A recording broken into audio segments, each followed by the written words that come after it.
Well, it's a very good morning from me, and it's a very good morning from him. That obviously is from a great TV program, Answers on a Postcard, please, showing my age there. Enough of that. Paul Archer, welcome to Mortgage Livestream. It's Monday morning, it's the 25th of April. Where has April gone? I say to yourself, it's just whizzed past, which is lovely actually, because I like April, but I love May as well. It gets warmer and sunnier. In fact, we went out this weekend, Shelley and I, for a walk in the Bluebell Woods because bluebells are out and about. So it was an absolutely beautiful day yesterday, as you probably got if you were out and about. Sure you were, unless you were stuck indoors, which is fine. But we went to a place called Miserdon down in Gloucestershire, which is only 20 minutes from where we live. It's beautiful down there, and I want to share with you a couple of pics because I can. There's always a couple of pics over your way as well, so you can take a look at some of the bluebells that we got to see today. Rather beautiful, aren't they? Don't you think? You can't quite see them on that picture. It's not too bad. That's a better picture of the bluebells, and you can see them sprouting up there amongst the undergrowth there. Well, there's a little bit of sunshine coming through the trees, as you can see, and there's a picture of me sitting down on a log. Probably having a relaxing breather from walking for so long. In fact, we walked about 9 miles, so that's exhausted, but all good. Anyway, you didn't want to hear about my trip to the Bluebell Woods yesterday, do you? You want to talk about mortgage stuff, which is what we're talking about today. I've got a great one for you today on mortgage capacity reports. And I want to pick up on your LinkedIn, your social selling index. As a mortgage advisor, you really ought to be there. So what is a mortgage capacity report? Let's dive straight into our first topic, shall we? I think we'll go over to the whiteboard for this one, just to give you a bit more of an illustration. Hope you're all well, by the way. Hope the Easter period suited you well. If your kids are off school, maybe you had some time with them, bit of a catch up. They're back to school today, I believe. So it's all very quiet out there, which is rather nice, isn't it? So I hope all's good with you, raring for a good year. Now, here's a way in which you can get yourself an additional revenue stream. And it's quite exciting, actually. And not a lot of people know about this one. So let's head over to the whiteboard and we'll describe this one to you as well. So over to my trusty whiteboard, as you know, as you've seen me before on this many times before. I'm talking today about a mortgage capacity report. So let's put a bit of a title up there for you. We're talking about mortgage, of course, so this is very much up your street. Capacity is the word, and a report is the title. Now, what is a mortgage capacity report? Well, it's something which not every mortgage advisor knows about or actually even offers. And it's something that you can use to bring in additional revenue, but also to get a good prospecting tool going as well, because it's a great way of getting new business. So it's a bit like London buses. I'm off up to London tomorrow. Actually, looking forward to that. I'm travelling up on the train, doing a gig in Tottenham Court Road, which I'm looking forward to. And I may catch the bus actually, just because it's better than the tube. And if you're ever wanting London buses, they all come along in like 2s and 3s. So you wait for hours, and 2 or 3 turn up. You know, a bit like tubes, really. But the point is, though, that 2 buses have just turned up for you mortgage advisors. The first bus is the no-fault divorce laws that came in this month, which I reported to you about a couple of weeks ago. Now, this is obviously, divorce is not a good thing. I've been for one myself. They're not nice. But the fact is, the no-fault divorce will probably mean a few more divorces, which is not nice at all, but it may require that. But the second bus is the mortgage capacity report. They go together, you see. And it's all about new income streams. It's all about getting new business coming your way. So let me review the context to this, and I'll share with you what they're about. When you have 2 couples who are separating or divorcing, there you go. There's our 2 couples. My picture for the day. There's our 2 couples who are married or civil partnership, or doesn't really matter what it is, but they're separating. Everything when you're married is entwined. All your assets and your liabilities and your debts and your income, your tax situation, it's all connected. And when you divorce, it's you separate that and divide it equally. And that's the concept. Equally and fairly, you need to divide it. So all of your assets, your savings, your pensions, your house, of course, everything gets divided equally. It can be done amicably, and I think the no-fault divorce will allow for that, actually, more amicable divorces. And there's these people called mediators. I don't know if you've come across them before. You can use a mediator, mediator, who is a qualified person whose job is to facilitate these two people in order to divide their assets and liabilities in an amicable way. If that don't work, then you go to the family courts. There you go. And under the family law, with a judge and some highly paid lawyers and barristers, believe me, they're expensive, they will divide it all up for you. Now, the point is, though, that if it's a mediator or whether it's the barristers and the judge, to divide up your assets and liabilities and income, etc., and maintenance payments, you need to know what you're sitting on to start with. So the courts and the mediators need reports on all aspects of your financial situation. They need legal reports, formal reports produced by qualified people that will stand up in court. And that's the whole point. So you may have to have a pensions report, which is a report by a qualified IFA. She would produce this report, access details from your company pension scheme, your trustees, maybe personal pension, state pension, and they will produce a report as to how much you're worth, if you like, for both parties. And that costs £800-900. I remember paying for one. You have a valuation on the property, of course. A proper valuation costs money, not just an estate agent's valuation, but a proper valuation all costs money as well. You can have an accountant's report if there's some self-employed or owner directors involved as well. So lots of these reports are produced to the mediators or the family courts in which they can lay down the assets in the situation. Now, the one that we can do is called the Mortgage Capacity Report, which is a report on both people's ability to get a mortgage. That's what it is. It's nothing more simpler than that. Now, you can have it on one person or on two individual reports. And the whole point is, once you separate the two people, you want to know how much he or she can have in their mortgage capability and how much he or she can have in his mortgage capability. In other words, how much can they borrow? And that's produced. It's a proper report, which is all bound and lovely, looks good.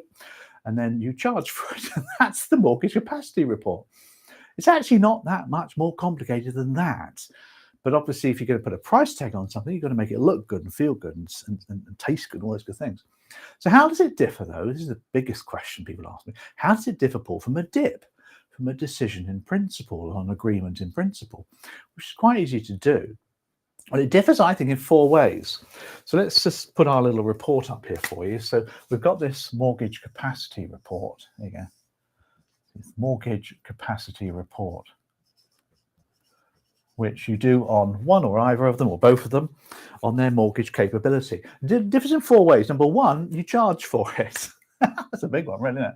You can charge between £200 to £500. I went on Googling at the weekend to find out how much these people are charging for these things. Then, it does vary, like everything. There's no set price for it. It does depend on how much work you put in, what perceived value you give to it. But £200 to £500 for a joint one, for 2 single ones, I should say, it's near on about the £400-500 mark. And that's a useful revenue stream. There's a bit of effort and work involved, of course there is. And so that's the first change. There's a charge for it. Number 2 is there's much more detail involved here than a DIP. Much more detail. You have to, for example, get hold of all the assets of the couple, the pension details. You have to access all the information that you've got, obviously the property, any savings, any deposits they've got, any pension details, any income they have, any outgoings they have, any maintenance that's going to be taken into account as well.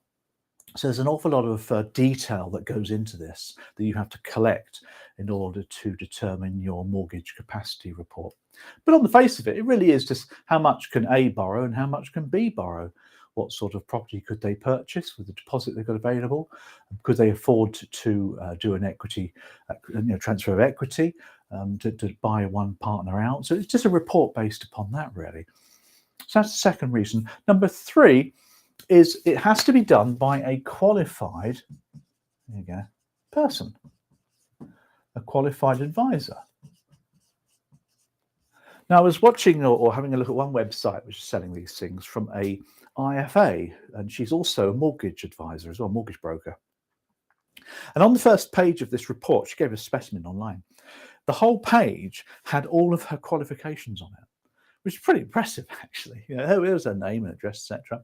Years of experience, and she has this exam, this exam, this exam, this exam, this exam, this exam, this exam. Therefore, she had a huge amount of qualification. But you really only need to be a qualified mortgage advisor. Financial advisor would help. You could be a chartered financial advisor if you wanted to be. All these things look good. Remember, a barrister, a judge is going to look at these in family courts, and a mediator would need to recognize your qualifications. So yeah, you need to be able to do that as a result of it. And the fourth reason, as far as I'm concerned, is it does look into the future as well. Now, it takes into account things like the maintenance payments and things that each party's got to pay, if of course that's the case. How much of the pension is going to be transferred to one partner. Maybe there's a pension earmarking report to one other. So it looks at the future. How much of the property, if they are going to sell the property, what split are they each going to get? So it does look into the future as well as the current situation. So obviously it's the current situation, but the future as well. It will also look at equity release opportunities if the couple are of a certain age, if they are silver divorcees, as they call them now. It's a lovely term, that, isn't it? So they look at all those aspects as well. So there's a lot more work involved than a dip. Don't get me wrong. There's a whole lot more work involved in dip. But then again, you're charging for it. It's a bit like a dip on steroids, I suppose, if you think about it that way. So how do you do this? How do you set one up? Well, there's no laws or rules how to do this. The FCA have got nothing to worry about you doing this. There's no act of parliament that dictates how you do it. You've got to basically talk to your people, talk to your compliance people. If you're directly authorized, you'll have compliance consultancies, compliance department. They will have an opinion on what to do. Of course, say, well, fair enough, isn't it? If you're an AR, then you'll talk to your network or your principal. They will want to say about it. They will want to have a few thoughts to share about it as well. You want to make sure your professional indemnity insurance is allows for this sort of report, because it's going to have to be held up in court. And some of the people that produce these things actually offer to go to court and appear as an expert witness. Now, that's a pretty cool thing to do, of course. You can charge for that, and you should do too. The courts will pay for that, and obviously both parties will end up paying. But your PI cover needs to be up to date, because you're giving information that can be taken into account for divorce proceedings. Therefore, it's information that's got to be correct. If it's wrong, you can be sued. So you can make sure that's all tickety-boo, as they say. But there's nothing to stop you doing it. There really is nothing to stop you. If some compliance person says no, that's what you've got to do. But the fact is, there's no rules or law about it. You need a template, you need a structure. You need some kind of collection portal. So you've got to collect quite a lot of information here. So an online portal would be great, where you could collect information from the parties and use that information to do your report, put it all into a computer program, make one up yourself, and then create a report. Although you probably do them manually rather than automating it, because you're not going to do that many of them, I wouldn't have thought either. But the great thing is you charge for it, of course you do, but also there's future business. If it's a new client, you've got 2 potential new mortgages or a transfer of equity or whatever it is. You might have people they know that they can refer you to. So there's lots of opportunities of new business, because you're demonstrating your expertise, and that's how you get referrals. By the way, on your expertise, if you're just CMAP qualified, good, makes sense. But if you're equity release qualified and protection qualified and maybe advanced mortgage qualified as well, that in itself would look much better on the qualification. So think about that. Don't just rest on CMAP, guys. It's good, but I don't even think CMAP mentions the mortgage capacity report anywhere in the syllabus. That's okay. I'm not judging it. But the fact is, you do need to know a little bit more about the topic if you're going to be comfortable producing a mortgage capacity report. But I think you should. I really do think you should. We may be getting some kind of downturn at some point in the economy in the next few years. Inflation is ravaging, isn't it? This is a recession-proof piece of business, which will always be available to you to help you in your practice. You've got to diversify, guys, to get some different income streams from different places. That's how all businesses work. I hope that's been useful. Bye. Great work. Okay, let's head back over, shall we? Because that's a nice little topic there to talk about, isn't it? Although the subject of divorce is not a nice topic. It's not nice, however you look at it. It's just one of those things that happens in life. And if we can help people to move on quickly and all the kids get looked after, that's all the better, isn't it? Let's now talk about you. and you're prospecting. Let's talk about client acquisition or prospecting or marketing or personal marketing, call it what you like. And many people, of course, use the internet. We call it social selling or social marketing. Social selling is quite simply where you approach prospective customers or clients to present your wares, if you like, to show them what you can do in order to gain clients. Because most people hang around online nowadays, all you do is you find these people online and you use online methods to connect with them and build a relationship. That's purely what online networking, online social selling is all about. Now, one of the best places to do this, of course, is via LinkedIn or some other kind of social media profile. So I want to talk about how you do that. I've got a couple of visuals as well I want to share with you. So I'm going to head over to some slides on this one. Now, for those of you listening to the podcast, of course, there's a picture of me. Don't want that anymore, do you? Those of you listening on the podcast, I will obviously talk about this as we go through as well. Now, we're talking about Social Selling Index and LinkedIn. Now, for most people who are listening to this podcast or watching this on YouTube, you will have a social media presence. And I'm not really talking here about Facebooks and Instagrams and all those because in TikTok, stuff like that. I'm talking about LinkedIn, is where a lot of your clients will be and a lot of your suppliers will be as well. And there's two areas I want to focus on today. I want to talk about your profile predominantly. Your LinkedIn profile is what I want to focus on, because the profile is absolutely key to how people perceive you. You want to be perceived as knowledgeable, expert, trustworthy. Your brand needs to come over here quite clearly. And that's the key thing about LinkedIn. So your brand, and there's a photograph there of a little cartoon dude with his LinkedIn brand. Your branding is up to you, how you do it, what you talk about, what's ethos you want to get across, what promotion, what value, what is your brand? It's all about you. It's more than just a logo, of course it is. Now, the first thing about your brand on your LinkedIn is your profile. And when you talk about your profile, here's a picture of a stock photograph here of a chappie. And there's 5 or 6 things you need to think about with your profile when it comes to organizing LinkedIn. The first thing is you need to think about your background image behind your photograph. It just needs to look professional background image, even if it's just an office or something like that would look good. And then you need to think about your professional photo. And I've got a little trade secret to share with you in a second on that one, your actual profile picture itself. Then you've got to write a compelling headline, because people will look at the headline. The headline, by the way, is your title. Don't just put mortgage advisor, a little bit more than that, a compelling headline to what you're all about really at the end of the day. You could then tell a story in the summary of where you've come from, what do you do, how do you operate, why do you do what you do. Remember, people like to know why you operate, what are your values as a person. And then you can add some rich media, some photographs, videos about who you are and what you've been up to and the kind of operation that you have. 2 other things for you might want to think about. You can customize your public profile URL on LinkedIn. Now, most people don't, but you could buy your profile. You could buy your domain name. PaulArcher.com is mine. You could buy yours. I am PaulArcher.com, PaulArcher.co.uk, PaulArcher.uk, PaulArcher.net, PaulArcher.com.co.uk. There's loads of these little extras you could add there, and you can then link that to your LinkedIn profile. And then, of course, your contact information is key to the whole process. One thing I did talk about there, though, which is really interesting, is your profile picture. Now, we've all got profile pictures, of course we have, and we just take a photograph or get a professional photographer to photograph us and put it on the LinkedIn profile. It's the first thing people look at, plus the background as well, if they're looking at your full page. So you need to make it look good and right for your business, right for your values, right for your brand.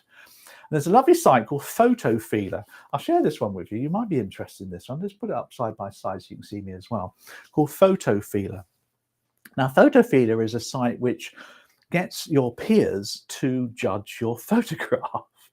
So it's designed for many uses of the internet, of course it is, and there's obviously other uses of the internet as well with your photos, but I'm talking about business usage and a business profile. What you do is you upload your photograph and then people vote as to what they think. And here's some examples for you. Again, I'll narrate this for you. I don't know who this chap is, but I just found this one online. And he's got 3 business photographs that he's put up there. And the people are voting him, that's the right word to use, against competency, likability, and influencing capability. They're the 3 things they vote against you. So how competent do you look? How likable are you? Or do you look? And how influential do you look? Now, those 3 things, of course, for a mortgage advisor are absolutely paramount. Our photograph needs to ooze those 3 things. And this particular chap's got 3 photographs. The last one I like is a close-up image, so you can see more of his face, and he's smiling. He's got a tie on, and he's crossing his arms. There's no big deal, but he looks happy. He looks quite friendly, and he's got a 94% competent judging from people. He's had 80 votes. It's just people, just normal people. They're not going to tell you who they are. He's had 80 votes, and he's got a 94% competency ratio, 97% likable as well, and quite a high influential scale. I don't know how he got all those. He must have paid some of these people to do their voting. But I did it for mine as well. I'll share it with you. There's one photograph I put up, and I stopped it at 10 votes. And it's just a photograph, an early one of the lockdown when I had a headset on when I was doing online stuff. And I'm over average on most things, but it's not particularly that good, competent, likability, or influential. But I changed the photograph to this one, which is one I tend to use now, and the scores went up. And it's just people judging what they think about your photograph. It's quite a useful thing to do, actually, I think, at the end of the day. But that's Photo Feeler. But the one I wanted to share with you, though, more than that, was the Social Selling Index, which is your way of verifying how good your LinkedIn profile and your LinkedIn performance is. And not a lot of people know about this, oddly enough. It stands for Social Selling Index, and it rates how good you operate on LinkedIn. And if that's your place to be, you need to see what your score is. So here's a picture of the Social Selling Index, and here's a photograph. For those of you listening can't see this, but this is my score on social selling, which is just a figure which is out of 100, 71 out of 100. But there's 4 components of the score, of the social selling score, as you can see from the. Let me just zoom in so you can see that a little bit clearer for those of you watching live here. You'll notice that there's a score around your professional brand. And that's, of course, down to your profile picture, your wording, your description. Then you've got a score around finding the right people. So how many people have you found? How many connections do you have? Then there's a score about engaging with insights. In other words, how many articles do you publish? What do you get up to? How do you promote your expertise?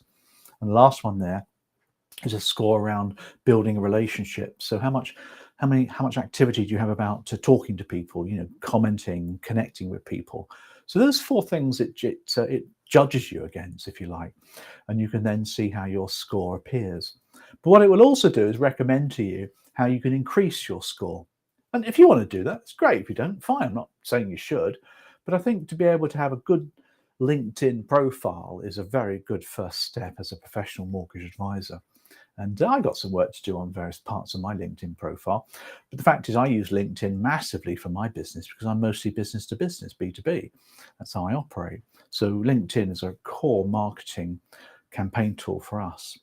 So here's my call to action for you then, really. So let's give you a call to action, because we like these things, don't we? I've been doing a bit of training here for you. So if you're interested, if you're listening to this podcast or watching this live stream, here's some things you might want to think about doing. Go and have a look at your own social selling index. So what you need to do is just simply log into LinkedIn and then type into the URL what I've just typed up there. So you type in www.linkedin.com/sales/SSI, which stands for Social Selling Index. And that will just share with you what your SSI score is. So it's a good thing to do. Remember to log into LinkedIn, normal, obviously passwords, etc. And then go to www.linkedin.com/sales/SSI. And then as a result of that, determine a couple of actions that you might want to do to improve your score. if you want to improve your score. You might be 100 out of 100 and you don't need to improve it. So that's entirely up to you how you do that. Because when it comes to social media and social selling, I think the first port of call is a really good LinkedIn profile, because that's where many of your clients will be, and you will link in with your clients. I'm sure you do.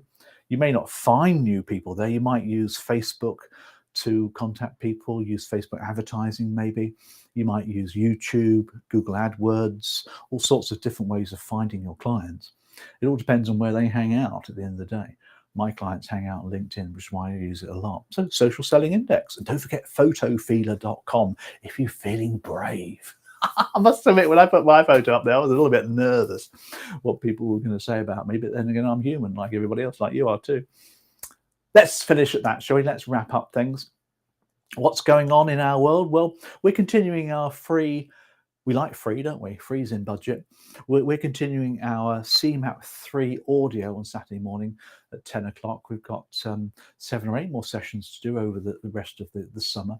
So 10 o'clock on Saturday morning, we do about half an hour audio podcast, live podcast, where you can listen to CMAP 3 things, because we're giving you some great material on CMAP 3, which will be useful for you, because there ain't much about that, actually. So you need to be on our database to get that. So just head to our website and just get on that database, and we'll keep you informed of that as well. Got a new boot camp starting, our summer cohort on the, I think it's the 9th of May, Monday the 9th of May. So get on board for that as well. So that's something coming up as well. Other than that, the weather's looking great, isn't it? Things are improving dramatically. We've got a May Day holiday next week. We've got the Queen's big do coming up, isn't she? She's celebrating something big coming up. We've got a 2-day holiday, so that's something to look forward to as well. Plenty of business for mortgage advisors. Keep on at it, guys. Keep on improving your skills, and we'll be here again next week to help you out. Other than that, I'm Paul Archer, but you know that. Let's put a little bit of a promotion up there, shall we, for some of my books. Welcome to Monday's live stream. Let's put my books up there as I say goodbye to you and see you all next week. Bye for now.